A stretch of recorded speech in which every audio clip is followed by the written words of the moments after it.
बिस्मिल्लाहिर्रहमानिर्रहीम। अस्सलाम वालेकुम। तालियां बजा दो अपने लिए। Alright ji, you're watching the weekend show once again and we are back once again। और आज का प्रोग्राम एक मरतबा फिर बड़ा खास होने वाला है। नाज़रीन, जब वीकेंड की बात आती है तो वीकेंड के ऊपर जहाँ पे हम फिल्म्स के ऊपर प्रोग्राम करते हैं, जहाँ पे हम आपको आपकी मुलाकात फेवरेट सेलिब्रिटीज के साथ कराते हैं, परफॉर्मिंग आर्ट्स की मुख्तलिफ शोबों की पर्सनालिटीज से हमने आपकी मुलाकात वीकेंड शो के जरिए कराई और कुछ मुख्तलिफ अंदाज में प्रोग्रामिंग करने की कोशिश की। वहाँ पे जब वीकेंड की बात आती है तो म्यूजिक एक बड़ा इंपॉर्टेंट कंपोनेंट होता है, क्योंकि इंसान का दिल करता है रिलैक्स करने को। अच्छा, जब रिलैक्स करने की बात आती है तो मुख्तलिफ लोग हैं, आप में से कुछ होंगे जिनको पॉप म्यूजिक पसंद होगा, कुछ लोगों को फोक म्यूजिक पसंद होगा, कुछ को क्लासिकल पसंद होगा। लेकिन जहाँ पे म्यूजिक की बात आती है वहाँ पे म्यूजिकल इंस्ट्रूमेंट्स की बड़ी खास अहमियत जो है वो है। और बड़े सगीर की अगर हम बात करें तो वी हैव बिन ब्लेस्ड, और मैं हर प्लेटफॉर्म पे ये बात करती हूँ कि चाहे हम मुख्तलिफ जॉनरास की बात करें, हम फोक मौसीकी की बात करें, क्लासिकल मौसीकी की बात करें, आप रॉक या फ्यूजन की बात करें, पूरी दुनिया के अंदर बड़े सगीर के अंदर हमारे इस खित्ते में ऐसे ऐसे लेजेंड्स आए हैं, मेरे ख्याल में क्लैप उनके लिए होनी चाहिए कि जिन्होंने अपना नाम पूरी दुनिया में मनवाया और पाकिस्तान को एक नई पहचान दी। जहाँ पे हम अपने सिंगर्स को ट्रिब्यूट पेश करते हैं, वहाँ पे म्यूजिकल इंस्ट्रूमेंट्स की बात करें तो सितार एक ऐसा खूबसूरत म्यूजिकल इंस्ट्रूमेंट है कि जिसका आगाज हजरत अमीर खुसरो से स्टार्ट हुआ वो सिलसिला, और बहुत ऐसे लोग आए जिन्होंने इस इंस्ट्रूमेंट को बजाने की कोशिश की। अच्छा, देखने में ऐसा लगता है, आप अगर मुख्तलिफ फिल्म्स को देखें, खासतौर पे ब्लैक एंड वाइट फिल्म्स अगर आप देखें या अगर आप गूगल भी करें, आप जिस तरह कॉन्सर्ट्स पे भी जाते हैं तो लगता है ऐसा है कि ये ऐसा म्यूजिकल इंस्ट्रूमेंट है कि जिसको शायद बजाना बड़ा आसान है, लेकिन बहुत महारत की जरूरत होती है, बहुत ट्रेनिंग की जरूरत होती है, बहुत डेडिकेशन की जरूरत होती है, तब जाके आप इस इंस्ट्रूमेंट को बजाने में अबूर हासिल करते हैं। आज की जो मेरी मेहमान शख्सियत है, अगर मैं उनके टैलेंट की बात करना शुरू करूं तो वो टैलेंट सिर्फ उन तक नहीं रहा, बल्कि ये टैलेंट मुंतकिल हुआ, क्योंकि जब उनके वालिद साहब की बात आती है तो उस्ताद मोहम्मद शरीफ खान साहब एक ऐसा नाम कि जिन्होंने सितार को पूरी दुनिया के अंदर इंट्रोड्यूस कराया और अपना नाम बनाया और पाकिस्तान का नाम पूरी दुनिया में रोशन किया। और उस्ताद साहब और खास साहब के जो बेटे हैं अशरफ साहब, जो आज की मेरी मेहमान शख्सियत है, उन्होंने अगेन पूरी दुनिया के अंदर अपने वालिद साहब का भी नाम रोशन किया और पाकिस्तान का भी नाम रोशन किया। सो आज का म्यूजिकल जो प्रोग्राम है और आज का जो वीकेंड शो है बड़ा खास होने वाला है और बड़ा मध्यम होगा, बड़ा लाइट टोन्ड होगा, और हम कुछ मजे की म्यूजिकल बातें भी करेंगे और सितार सुनेंगे भी, और कुछ मुख्तलिफ अंदाज में आज का प्रोग्राम होने वाला है। लेकिन इससे पहले कि मैं अपने बाकी मेहमान शख्सियात को भी बुलाऊं, मेरे ख्याल में एक छोटा सा पैकेज देखते हैं, पैकेज के बाद वापस आएंगे और होंगी मजीद और बहुत सारी बातें। दिखाइए पैकेज। सितार मौसीकी का एक बेहद खूबसूरत साज जो कि कदीम हिंदुस्तानी मौसीकी के साज वीणा की मौजूदा शक्ल है। इसके असल मूजिद हजरत अमीर खुसरो को कहा जाता है। सितार फारसी का लफ्ज है जिसका मतलब 3 तार है। सितार अपनी मौजूदा शक्ल में 17वीं और 18वीं सदी में आलात मौसीकी में बेहद मकबूल हुआ। 1965 और 1967 में जॉर्ज हैरिसन ने सितार को बीटल्स के मशहूर गाने लव यू टू और with in you without you में रिकॉर्ड करवाया।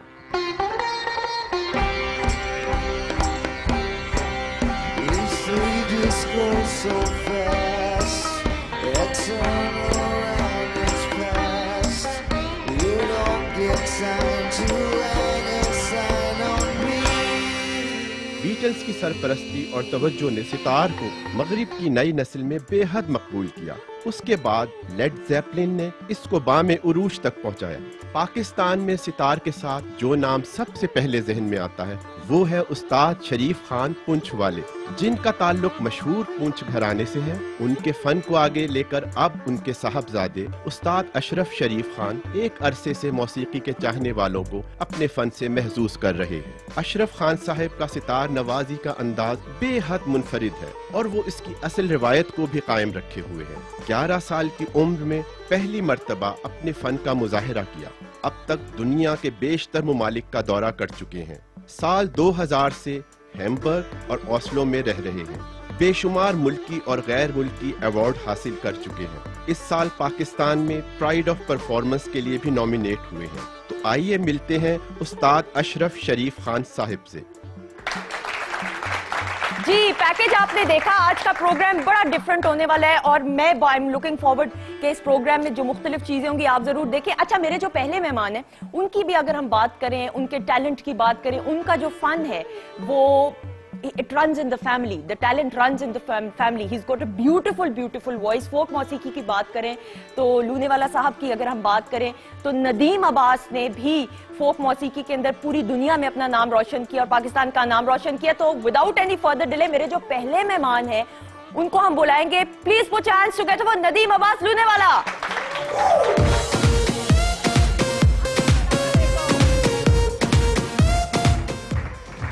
अस्सलाम वालेकुम। वालेकुम सलाम। ठीक है आप? कैसी हैं आप? मैं बिल्कुल ठीक हूँ, आप बताएं। बिल्कुल ठीक ठाक। सही। तालियां नदीम के लिए प्लीज बैठे। अच्छा जी, मेरे जो अगले मेहमान हैं उनकी अगर हम बात करें तो क्लासिकल मौसीकी की अगर हम बात करते हैं नाजरीन, तो क्लासिकल मौसीकी को समझना, जानना, उसको सीखना, ये मुख्तलिफ ऐसे स्टेजेस हैं कि एक एक स्टेज को पार करना भी बड़ा एक डिफिकल्ट काम है।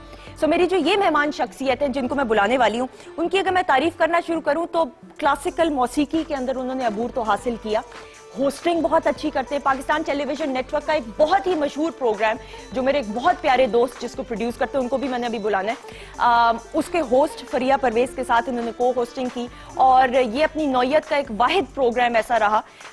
आप बड़ी बदकिस्मती के साथ कहना पड़ता है कि बाकी निजी चैनल्स इस तरह मौसीकी के ऊपर तवज्जो नहीं दे पाते, लेकिन ये एक ऐसा प्रोग्राम था, pioneers of one of those programs के जिसने क्लासिकल मौसीकी को सिखाया लोगों को और हमारी नौजवान नस्ल को बताया कि क्लासिकल मौसीकी को समझना, सीखना, जानना कितना जरूरी है।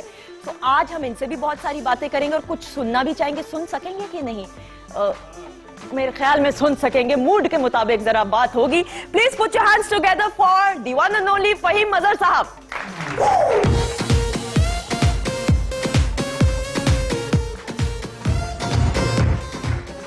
अस्सलाम वालेकुम। वालेकुम अस्सलाम। फहीम साहब, एक तो मुझे बताएं, फिर दौसे गोश में तो आपका जो जरा गेटअप था वो डिफरेंट था, मतलब ग्लासेस लगाई, मैं परेशान, मैं नईम को कोनी मार के कहूँ नईम कौन है, फहीम साहब कहाँ पे है, वो बाद में पता चला फहीम साहब तो ये है जी। तो ये कुछ और रूप है। वजह ये है कि हमारा वहाँ पे अटायर जो होता है ना, हाँ। वो क्लासिकल प्रोग्राम का, इट्स वेरी ट्रेडिशनल। ठीक है। लाइक जैसे आपने माशाल्लाह पहने, तो हमें भी शलवार कमीज वगैरह, तो ये मेरे कपड़े बेकार पड़े हुए थे काफी देर से, मैं पहन ही नहीं रहा था, ना ग्लासेस लगा पा रहा था, ना पैंट कमीज पहन पा रहा था।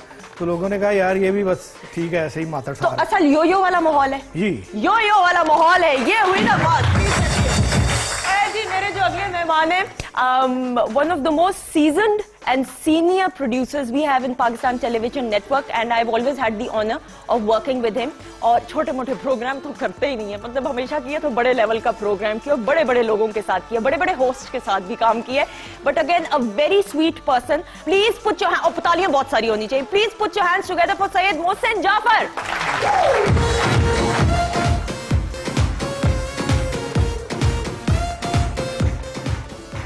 अस्सलाम वालेकुम। वालेकुम अस्सलाम। मोहसिन, बड़ा अजीब सा लग रहा है ना सारों के सामने, कैसे हैं आप? ठीक हैं? नहीं आप मुझे रूटीन में बात करें, आई थिंक इट्स बेटर। कैसे हैं? ठीक हैं आप? I am fine. नदीम तो ऐसे हंस रहे हैं ना जिस तरह के। फहीम साहब प्लीज ऐनक उतार दे, मुझे डर लग रहा है, मुझे लग रहा है कि कोई अभी जो है ना अभी डिशम होने वाला है। नजर नहीं आएंगी, नजर नहीं आएंगी। प्लीज तालियां हो जाए मोहसिन के लिए। Thank you. अच्छा जी, हम मुलाकात करेंगे कैसी शख्सियत से। He is actually from Germany. इनकी अगर हम बात करें तो he is an electronic musician और ये खान साहब के साथ मुख्तलिफ टूर्स पर जाते हैं, इंटरनेशनल लेवल के ऊपर भी काम इन्होंने बहुत सा किया है और पाकिस्तान में भी खान साहब के साथ ही रहते हैं। इनको मैं कह रही थी कि आप इतनी अच्छी इंग्लिश बोल लेते हैं, अदरवाइज इंग्लिश बोलना बड़ा मुश्किल होता है। जितने जर्मन्स होते हैं उनके लिए इंग्लिश लैंग्वेज हमेशा एक बैरियर रही है, लेकिन ही स्पीक्स फ्लुएंट इंग्लिश और हम इनको बहुत पुरजोश तरीके से इस्तकबाल करेंगे। Please put your hands together for the very talented Victor मारेक।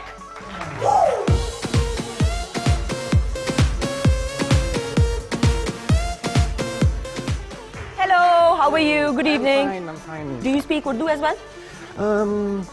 Just some words. Some words. All right. So we'll teach you Urdu as well now. Okay, yeah, shukriya. Thank you so much for coming. शुक्रिया। ये हुई ना बात। Please आइए। Have a seat. Alright जी, मेरे जो अगली मेहमान शख्सियत है जिनका आपको बेसब्री से इंतजार है और ये आप राइट साइड पे देख सकते हैं, ये सारा स्टेज सेट हुआ है खास तौर पे वीकेंड शो के ऊपर। इनके टैलेंट के हवाले से तो हमने बात की है, आज हम टैलेंट देखेंगे भी। किसी से ढका छुपा नाम नहीं है। Please put your hands together for Ashraf Sharif Khan साहब।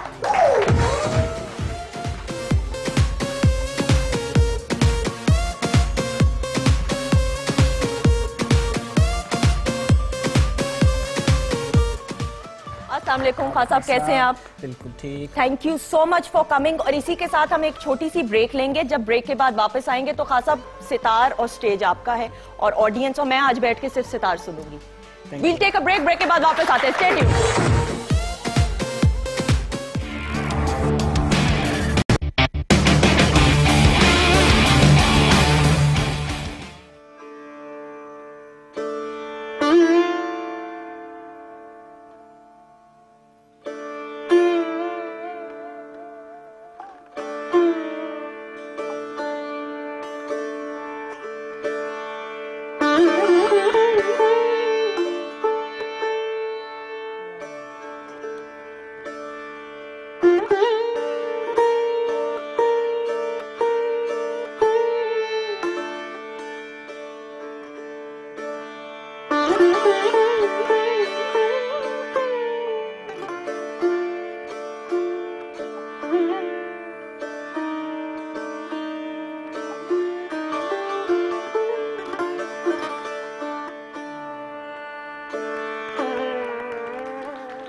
एक ऐसे शहर में गिरफ्तार सारे हो गए, एक ऐसा खूबसूरत माहौल, एक ऐसा समा आपने बांध दिया। Again once again a huge round of applause.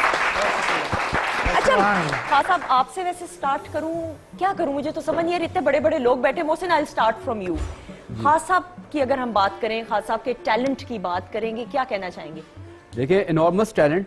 मैं तो खान साहब से तब से वाकिफकार हूँ कि जब मेरी इनसे मुलाकात भी नहीं हुई थी। मैं अभी पढ़ रहा था, मैं थीसिस कर रहा था अपना आर्कियोलॉजी में, हिस्ट्री में और कश्मीरियात में। तो वो थे खान साहब, वो कब्रों के कदमों पे था।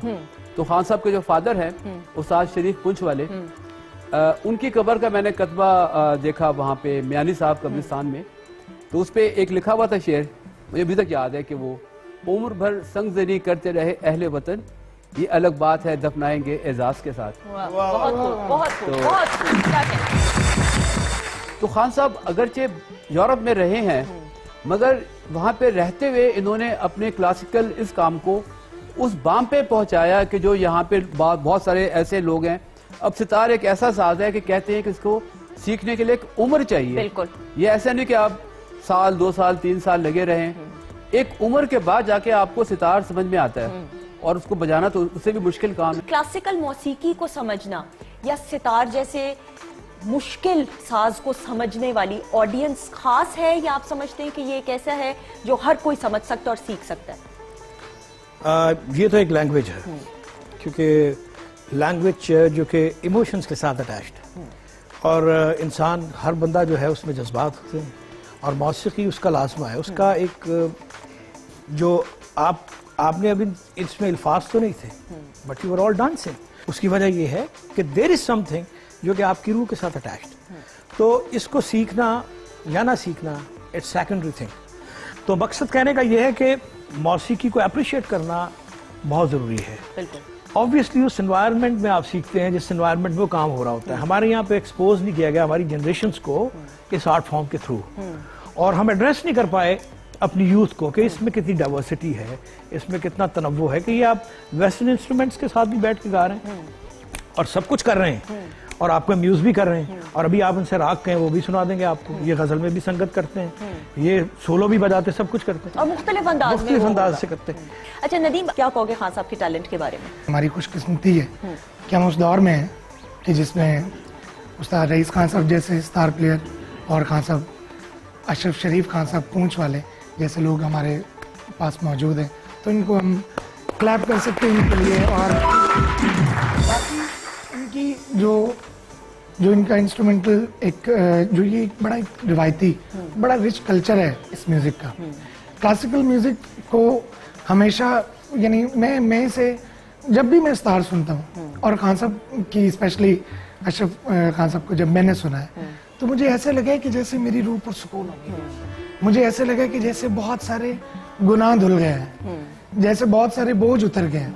तो ये इतना मतलब इतना पाकीज़ा ये काम है, और इतना, लेकिन ये जो फ्यूजन का, क्योंकि वक्त बदलता रहता है, जैसे फ़हीम साहब ने कहा कि फिरदौस घोष की ड्रेसिंग और थी और आज वो अपने मखसूस अंदाज में आए, तो ये वक्त के साथ साथ ये तब्दीलियां आनी चाहिए और आती भी रहेंगी। मैंने कुछ नहीं कहा, प्रॉमिस। और इसी तरह से आज क्योंकि लोग डीजे और जो क्लब बीट्स हैं, जो क्लब का म्यूजिक है, डांसिंग म्यूजिक है, उसको जरा लोग ज्यादा पसंद करते हैं, ज्यादा यंगस्टर्स में ज्यादा पॉपुलर है। तो क्या खूबसूरत सिलेक्शन है खान साहब की कि उन्होंने सितार जैसे एक इतने मुश्किल साज को इसके साथ जो ये फ्यूजन किया है, इसमें मेरा नहीं ख्याल कि यंगस्टर्स को सितार से वाकफियत में कोई प्रॉब्लम होगी। बहुत खूबसूरत अंदाज में, amazing. Okay now Victor, I can see a lot of buttons. Yes. What are these buttons? I'm confused right now. Would you like to explain a bit? If we could have a close-up, camera one दिखा दें जी. Yes. Yes, when I was young, I started to play guitar in some bands. But after a while, I was a little. It was not enough for me just to play strings. No offense, but I searched for new kind of sounds. So I started to went out and record something like whatever, like an animal, like a cat, and the cat was doing like, and I was recording the cat and put it in the machine so I can use the keys with the sound of the cat, like.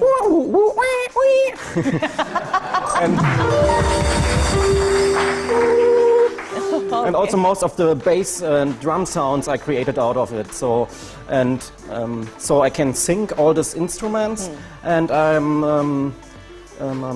So there's a chemistry between the both of you, and then you use these buttons accordingly? Exactly. It's about how to create music out of not just about notes. It's more like to have a good understanding and create a mood. So there's a good chemistry between you people. Yes, between you two. Really good. That's Amazing chemistry.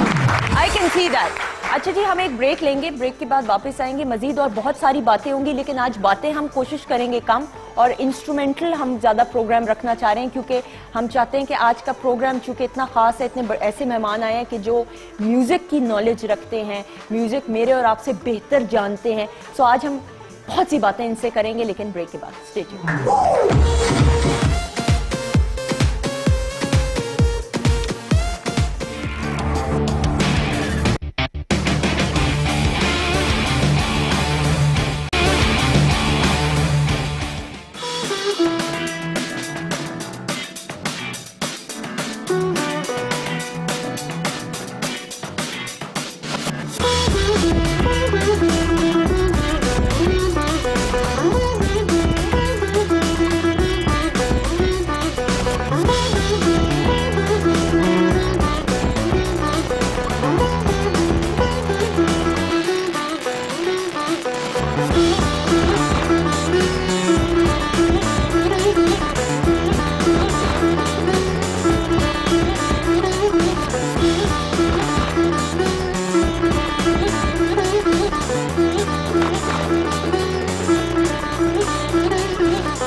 Victor, the audience is in love with you. Please put your hands together once again. Victor के लिए huge round of applause. अच्छा, मैं आपको ये जरूर बात बताना चाहूंगी कि सितार को ये बजाने का देखें कैसा अंदाज, एक फ्यूजन हमने क्रिएट किया है, और ये पहली मर्तबा जो है पाकिस्तान के अंदर आप देखें, और ये पूरी दुनिया के अंदर किस तरीके से इसको प्रेजेंट किया जा रहा है। एक मर्तबा फिर इस टीम के लिए क्लैप हो जाए, बहुत जरूरी। अच्छा खान साहब, एक सवाल मैं आपसे जरूर पूछना चाहूंगी। आपके वालिद साहब का एक बहुत बड़ा नाम है, वो जो जिम्मेदारी थी जो आपके कंधों पे आई, कभी डर भी लगा कि आप वो जिम्मेदारी सही तरीके से उसको पूरा कर पाएंगे कि नहीं? एक्चुअली वो डर तो अभी तक साथ में है, वो इतना बड़ा नाम, उनकी जो लेगेसी को साथ लेके चलना, और ख़ास तौर पे जब आपके कंधों पे आपके ऊपर एक बड़ा नाम होता है तो लोगों की जो तवक्को होती है आपसे बढ़ जाती है। बिल्कुल। तो इट्स डिफ़िकल्ट, बट अल्लाह का शुक्र अदा करता हूँ कि अल्लाह मियाँ उसमें कामयाबी दे रहा है, और उसमें यह है कि आदमी अपनी नीयत से रियाजत करे और सीखना कभी ना छोड़े, तो उसमें कामयाबी किसी ना किसी हद तक मिल जाती है। अच्छा, सबसे ज़्यादा, बिकॉज आपने इतने इंटरनेशनल टूर्स किए हैं और कर भी रहे हैं, पाकिस्तान जिस तरह आपने टूर्स किए हैं, सबसे ज़्यादा पूरी दुनिया की, पाकिस्तान के अलावा अगर हम बात करें, सबसे ज़्यादा कहाँ पे आपको पजीराई हासिल हुई और दिल किया कि दोबारा परफॉर्म करूँ मैं? एक्चुअली हर जगह सबसे ज़्यादा, हर जगह ही बहुत पजीराई होती है कि म्यूज़िक पूरी दुनिया में, यानी कि पाकिस्तान में तो ऐसा नहीं, घर है, घर के लोगों को शायद हम उस तरह से अहमियत नहीं देते, उसको हम इग्नोर कर जाते हैं, ये तो अपना है, कोई बात नहीं है। और बाहर इसकी जो वहाँ एक म्यूज़िक की जो रिस्पेक्ट है, यानी कि मैं एक मिसाल देता हूँ, पाकिस्तान में मैं किसी को क्रिटिसाइज़ नहीं कर रहा हूँ या किसी माशरे को, ये मेरा माशरा है और मेरी ये जगह है, मैंने यहीं पैदा हुआ हूँ, यहीं मरूंगा इंशाल्लाह। तो यहाँ शायद मैं सितार इतना इजी होके बस में या वैगन में लेके नहीं जा पाऊंगा, ये मैं एक मिसाल दे रहा हूँ पजीराई की। सही बात। यानी कॉन्फिडेंस, मैं पब्लिक ट्रांसपोर्ट की बात कर रहा हूँ, तो उसमें नहीं लेके जा सकूंगा क्योंकि मुझे डर होगा, मुझे थोड़ा सा फील होगा कोई मुझे कुछ कह ना दे, और हुआ भी है कई दफ़े ऐसा। लेकिन यूरोप में और पूरी और जगह पे सितार हम जब लेके चलते हैं तो बिल्कुल एक डिफरेंट, ऐसे लगता है कोई हम रास्ता दे देते हैं, हमें एक फैसिलिटी मिल जाती है और हमें वो लोग ऐसे ट्रीट करते हैं कि ये कुछ ऊपर की दुनिया से ये लोग आए हैं, ये हमारे में से नहीं है। तो ये पजीराई जो आपको एक कॉन्फिडेंस देता है, सेल्फ कॉन्फिडेंस, तो वो इंशाल्लाह इस अब मुझे बड़ा अच्छा लग रहा है एक्चुअली। अब जो नया वक्त आ रहा है इसमें लोगों में अवेयरनेस बढ़ रही है म्यूज़िक के, आर्ट के बारे में। एक्चुअली आर्ट के बारे में जब अवेयरनेस बढ़ेगी तो उसमें म्यूज़िक भी है, उसमें मुसव्वरी भी है, उसमें सब चीज़ें शामिल हैं। तो ये बाहर एक बड़ा एक हमें सेल्फ कॉन्फिडेंस जो हम में आता है, जो अनफॉर्चुनेटली यहाँ उसकी थोड़ी सी कमी है। वहाँ जो कॉन्फिडेंस है उसके आर्टिस्ट के चेहरे पे, वहाँ का जो बी क्लास आर्टिस्ट है, सी क्लास आर्टिस्ट है, वो जो परफॉर्म करता है वो पूरे कॉन्फिडेंस के साथ परफॉर्म करता है।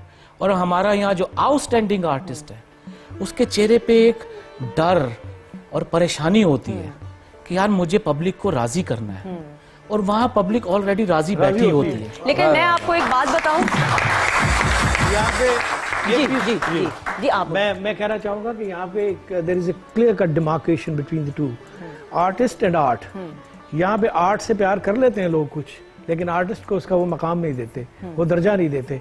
और आर्टिस्ट की इस तरह, क्योंकि जब तक आप आर्टिस्ट को रिस्पेक्ट नहीं करेंगे, आर्टिस्ट ये नहीं समझता कि उसके आर्ट को भी रिस्पेक्ट। अच्छा, लेकिन मैं, अच्छा एक ब्रेक का भी वक्त हो रहा है, सॉरी मैं बात काटूं, लेकिन मैं अग्री इसलिए नहीं करूंगी मोहसिन, क्योंकि मुझे ऐसा लगता है कि हमारे जितने भी परफॉर्मिंग आर्ट्स की अगर हम बात करें, म्यूजिक की हम बात करें, लूनेवाला साहब की बात करें, क्लासिकल मौसीकी की बात करें, ऐसे ऐसे लेजेंड्स आए हैं कि जिनको लोगों ने दिलों में घर करके उनको पजीराई हासिल हुई। मैंने नदीम, जब आपका भी इंटरव्यू किया था तो मैंने हमेशा ये कहा था कि नेशनल या इंटरनेशनल लेवल पे आपको अवार्ड्स तो मिल जाते हैं, शायद वो इतनी बड़ी बात नहीं, लेकिन सबसे बड़ा अवार्ड वो होता है कि आप किसी के दिल में घर कर लें। और मैं अगर आपके टैलेंट की बात करूं तो आपके वालिद साहब और आपने अनडाउटेडली ऐसा काम किया है कि लोग एक्नॉलेज करते हैं। आपकी बात से बिल्कुल मुझे कोई इख्तलाफ नहीं है। जो मैं पॉइंट आपको क्लियर करना चाह रहा हूँ वो ये है कि मैंने एक बात की, कॉन्फिडेंस, सेल्फ कॉन्फिडेंस। पजीराई तो हमें मिलती है, आज मैं इधर हूँ, मैं आता हूँ, मैं आपको एक बात, मैं 18 साल से जर्मनी में हूँ और मैं अपने इस कंट्री से, अपने शहर से इतना मैंने पासपोर्ट नहीं लिया अभी तक, इसलिए कि I want to be Pakistani. वाह वाह वाह वाह। वो पता नहीं बाहर जाने के लिए क्या क्या जतन करते हैं, ये सबको मालूम।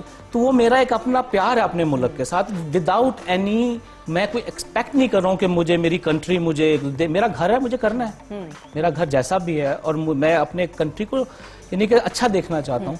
जो मैं बात कर रहा हूँ, जो हमें जैसे और फील्ड में डॉक्टर की एक बड़ी आप, जबकि यूरोप अमेरिका में डॉक्टर, इंजीनियर और मैथमेटिशियन और IT program, so what? You are IT programmer, so what? You are banker, so what?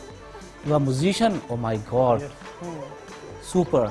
सो ये कॉन्फिडेंस जो हमें चाहिए हमारे माशरे को, मैं नहीं चाहता जिसको नहीं पसंद वो ना दे उसको, ना इज्जत ना हमें भी, मुझे कुछ खेल नहीं पसंद, मैं नहीं उनको एंजॉय करता, लेकिन कुछ जो मुझे खेल पसंद है मैं उनको दिल से प्यार करता हूँ। तो ये इस आर्टिस्ट को, जैसे फहीम भाई ने एक बात की, हम कहते हैं दरख्त बचाओ दरख्त बचाओ, मैं कहता हूँ पहले माली बचाओगे तो दरख्त बचेंगे। बिल्कुल, ये बड़ी अच्छी बात, ये बात। अच्छा हम एक ब्रेक लेंगे, ब्रेक ले लेते, ब्रेक के जब जी ब्रेक के नहीं, ब्रेक हम रिकॉर्ड कर लेंगे ब्रेक के बाद। विक्टर परेशान, विक्टर परेशान हो रही है। Are you worried? I hope you're okay. Yeah, I'm totally You're fine. lost. I hope you're not lost. No. Your buttons are all okay. He already lost since he arrived here. We'll take a break. lost before. All right. Actually, it's my second birth here in Pakistan. second because जिन्हें Lord नहीं देखा जमिया आंदे किया मैं कौन पैदा होया है। All right, we'll take a short Va bene. break and we'll come back after the break. Stay tuned. Keep watching.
खेती बॉडी में तभी बानी था मैं मर गई तेरे इश्क नचाया करके थैया थैया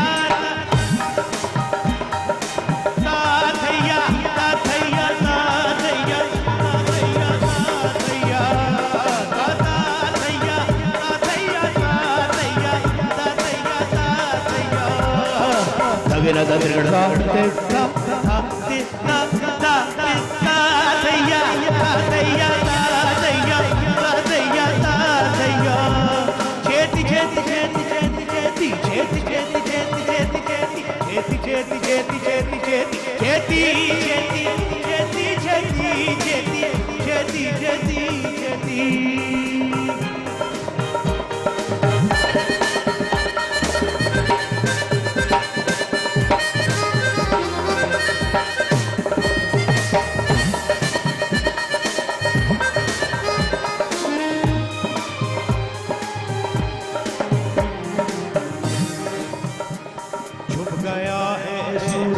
बाहर रह गई लाली छुप गया है सूरज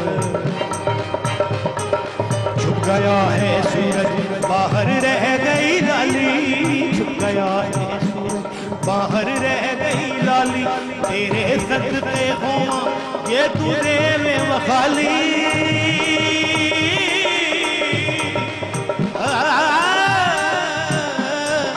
तेरे सदके हो ये तुझे खाली वीरों में पुलियां तेरे नाल लगइयां वीरों में पुलियां तेरे नाल लगइयां तेरे इश्क नचाया करके थैया थैया ता थैया ता थैया ता थैया ता थैया ता थैया ता थैया ता थैया ता थैया ता थैया ता थैया तगड़ा तगड़ा दाते ताण दाते ताण दाते ता थैया ता थैया ता थैया ता थैया ता थैया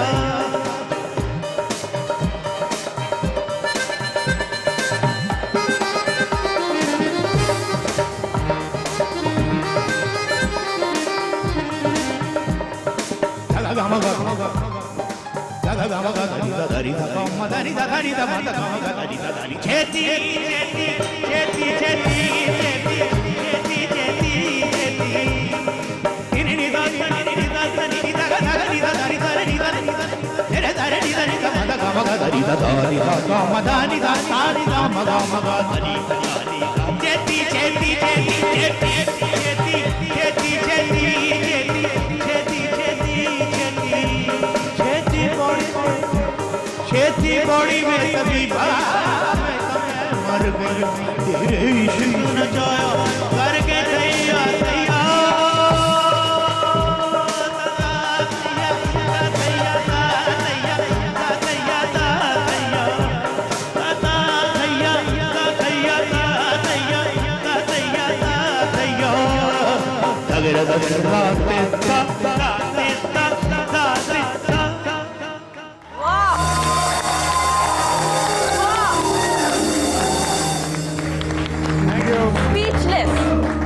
I'm speechless. Amazing, beautiful, beautiful. Nadeem, मैं आपसे जरूर जानना चाहूंगी, जहाँ पे मौसीकी की बात आती है, क्लासिकल मौसीकी, आप फोक मौसीकार हो, नौजवान नस्ल को जिस तरह हम फ्यूजन की बात करते हैं ताकि ज्यादा आप यंगस्टर्स के साथ आप कनेक्ट कर सको, नौजवान नस्ल को क्लासिकल मौसीकी की समझ है और फोक मौसीकी की? देखिए, फोक म्यूजिक जो है वो एज फोक म्यूजिक का रिप्रेजेंटेटिव, फोक म्यूजिक जो है वो बजाते खुद म्यूजिक ही वैसा है कि जिसका ना कोई लिखने वाला हो ना कोई कंपोज करने वाला हो। यानी जो आपकी चार लोग बैठते हैं जो गुनगुनाते हैं वो फोक बन जाता है। यानी जिसका कोई राइटर नहीं होता, वो एक कॉन्ट्रीब्यूशंस है, कल्चर का हिस्सा होता है वो, और किसी भी कल्चर की अक्कासी जो म्यूजिक करता है वो फोक म्यूजिक होता है। तो जो क्लासिकल म्यूजिक है इसमें बहुत सारी बंदिशें हैं, इसमें रागदारी है, इसमें बहुत सारे इसके और लिहाज रखने पड़ते हैं।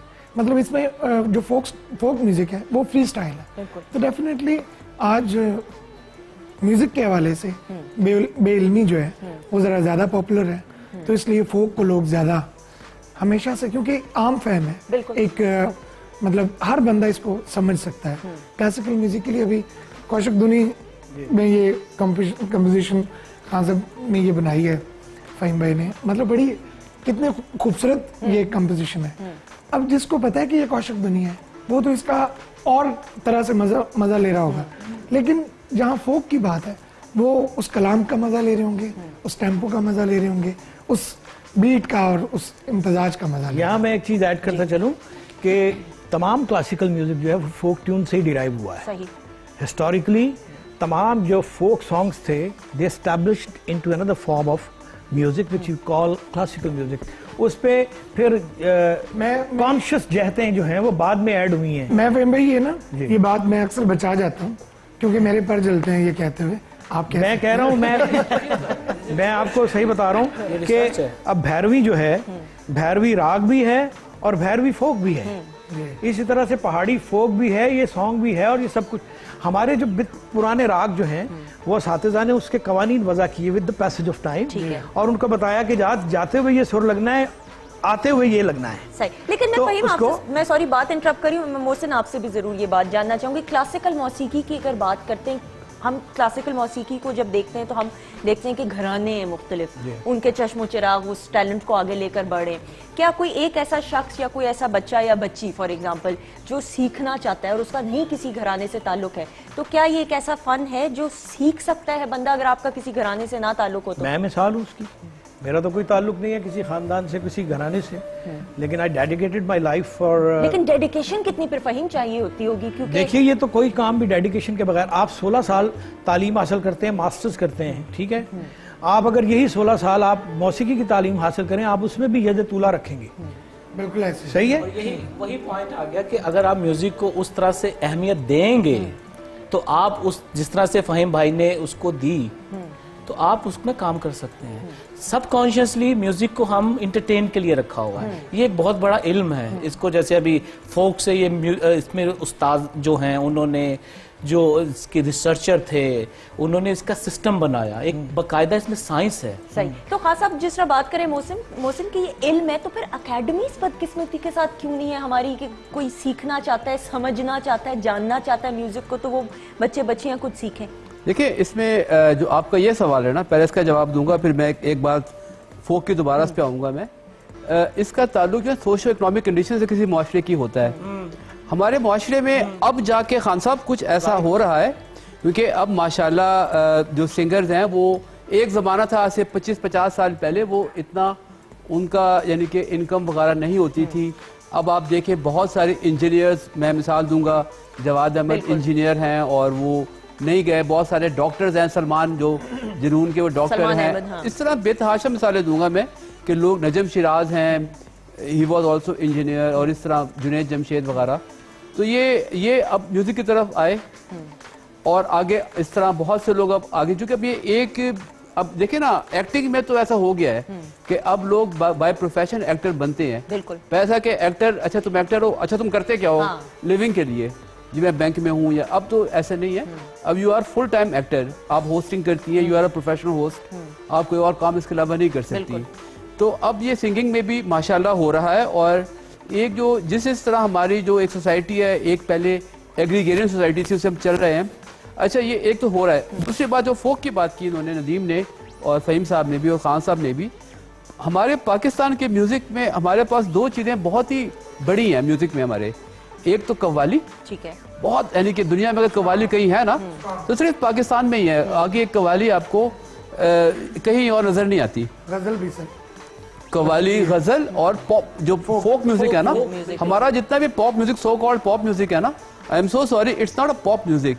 वो फोक को ही आगे पीछे करके, तो उसको जो हमारे पुराने गाने हैं, जो फोक के हिट गाने हैं, उन्हीं को आप आगे पीछे करके थोड़ा सा उसमें तड़का लगा के उसको आप पेश कर रहे हैं। तो फोक स्टूडियो हो जाना चाहिए ना। एग्जैक्टली। अब मैं, अब यहाँ भी एक मौसी साहब आपकी बात बड़ी है, होती है, सॉरी टू इंटरप्ट यू, कि हमारे जितने घराने हैं मुसलमानों में जो हैं, इनका ताल्लुक कव्वाली से है, इनकी बिगिनिंग कव्वाली से हुई है जी। आप देखिए पहला घराना किसने कायम किया? हज़रत अमीर खुसरो साहब ने, और वही कवाल बच्चा घराना बन गया।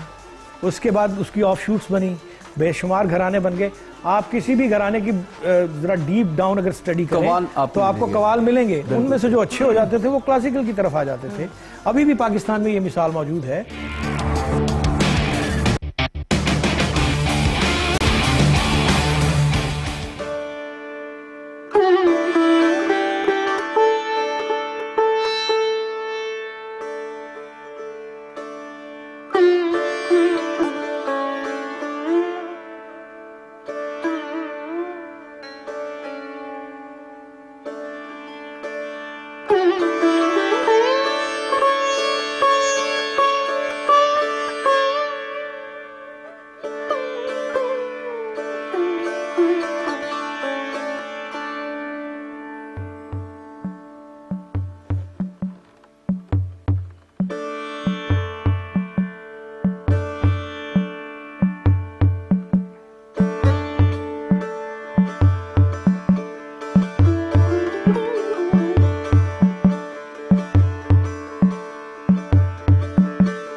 बहुत से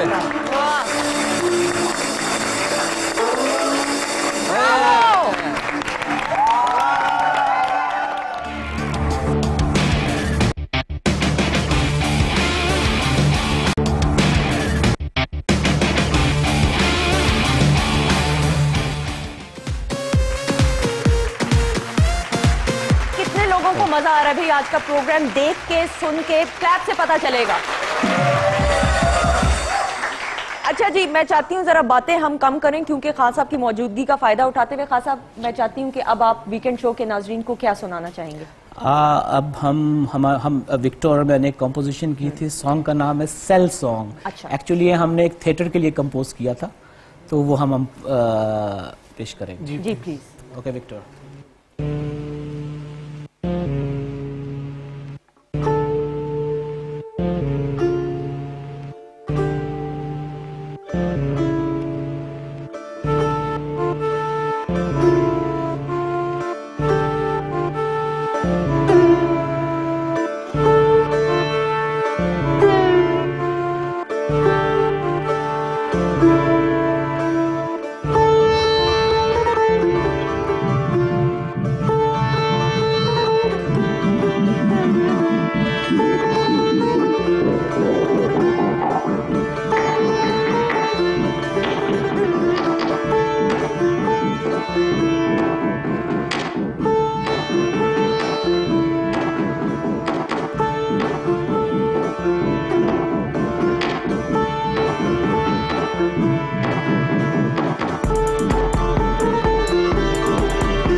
जी, welcome back once again. You watching the weekend show. वक्त कम है, मुकाबला सख्त है, लेकिन मैं अपने तमाम गेस्ट का शुक्रिया अदा करना चाहूंगी। Thank you so much. Nadeem, आपका बहुत शुक्रिया। Faheem, thank you so much. Mohsin, आपका तो बहुत खास शुक्रिया, वरना कभी स्क्रीन पे नहीं आते हैं, लेकिन एक दफा फिर आपको मैं शुक्रिया अदा करना चाहूंगी। Victor, thank you so much for coming and gracing us with your presence. Thank you so much. Khan साहब, क्योंकि ग्रैंड क्लोजिंग का वक्त आ गया, जाने से पहले आप हमारे नाजरीन को क्या सुनाना चाहेंगे? ट्यून मैंने अपने जो मेरे स्पिरिचुअल मास्टर, मेरे जो पीर साहब थे, उनको मैंने ये नज़र उनके नाम ये डेडिकेट किया। इसको पेश करने से पहले मैं टीवी का और आप लोगों का सबका बहुत शुक्रिया अदा करता हूँ, और सब आप लोग, ये जितनी यंग जनरेशन देख के मुझे बड़ी खुशी हो रही है कि ये लोग आर्ट के ऊपर तवज्जो दे रहे हैं, और आप लोगों का बहुत शुक्रिया मुझे इनवाइट करने का। Victor, thank you very much to come with us, with me here in Pakistan. Sure. I would say I'm really proud to come here. I appreciate a lot because not just of our music too, because if you travel with music, it changes a lot your mind. You make great experience, and especially to come here with Ashraf, where he grew up and everything. It's really nice for me, and and inshallah I will come back and stay a longer time. Inshallah. Thank you so much. Best of luck. Best of luck. जी खान साहब. Okay.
ATV, सारे रंग हमारे।